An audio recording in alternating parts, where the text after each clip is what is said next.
Okay guys, what we're going to be doing here is we are going to be showing off the Minelab Manticore.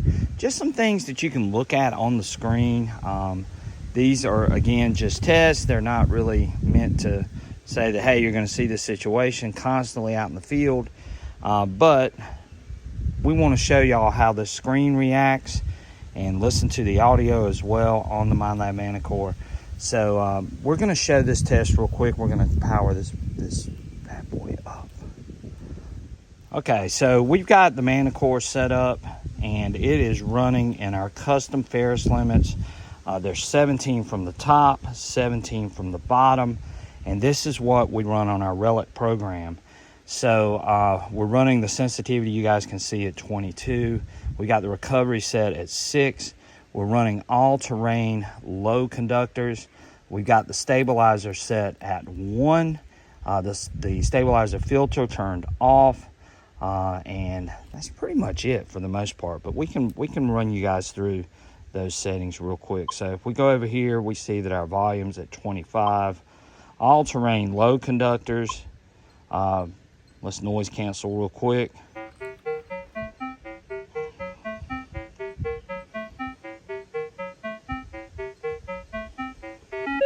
All right, we noise canceled, and we're going to look at our ground balance, which is already set. Our recovery speed, we got at 7. Recovery speed at 7. Our custom discrimination pattern that we've got set up. We're running custom 1. We're running 1 region all tones. You guys can see that. And we're running normal audio theme. And we're running a medium profile pitch with a threshold pitch of 8, threshold level at 0. So those are the basic settings that we're using. And of course, we're in multi-frequency and we're running in all-terrain low conductors. So let's go back to our screen here. And we're gonna run over a couple targets. And I want y'all to look and notice how the screen responds to those targets. Now the first one that I'm going to swing over with the Manticore is going to be a elevated nail of 2 inches, and then it's going to have a mercury dime on the board with another Colonial nail laying right beside it. So we got 2 Colonial nails and a mercury dime on this test, and I want y'all to pay attention to the screen on the machine just so you can sort of get an idea of how this would show up if you were to encounter this scenario out in the wild. You might run across something like this. So let's swing over these things and let's see real quick. So here we go. And this is a tough test. The ID is showing up at 42, but you see all 3 of those targets on there. And notice that most of these targets are congregating around that upper Ferris limit line. We got good audio here too with this. But again, you saw all 3 of those targets showing up on the Manticore. And this is a pretty tough test with these 2 nails, one elevated 2 inches, the other laying on the same plane.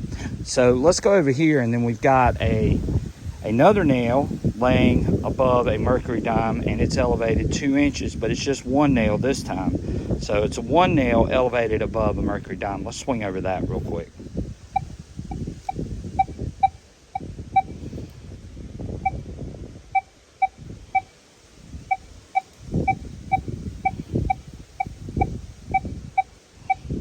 And you'll notice that on the screen,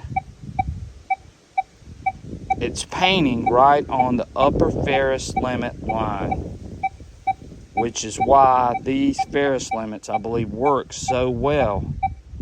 It's just enough to allow that dime to creep in and go below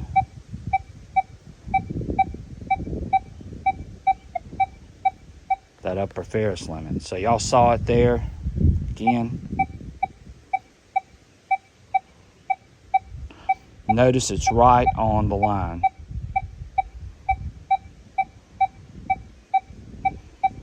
On that upper Ferris limit line. Let's go over here and let's look at a flat button. So we got a flat button down here laying beside a Colonial nail, elevated 1.5 inches. So let's swing over that and let's look at what it looks like on the screen. And again, you see where it's painting right on that upper ferrous limit line. And half of that circle is going down into the non-ferrous area, while the other half is going up into the ferrous area. But they're painting on that upper ferrous limit line. That's why I think these ferrous limits work really, really well. So again, just for reference, you guys, if you see a target, you got good audio, and you see it up there on that upper ferrous limit line, and it's coming in between the ferrous and the non-ferrous, and it's sitting right on that line, you're probably going to want to dig that target, especially if it's a repeatable signal and you got good audio. But don't just rely and say, hey, I'm only going to dig the ones that are on that center line, because we all know if you swing over a coin, it's going to come in on that center line, this line right here. But these that come in on right here at the very top into this gray area and just inside of the gray area, those are going to be the ones, especially if they have good audio.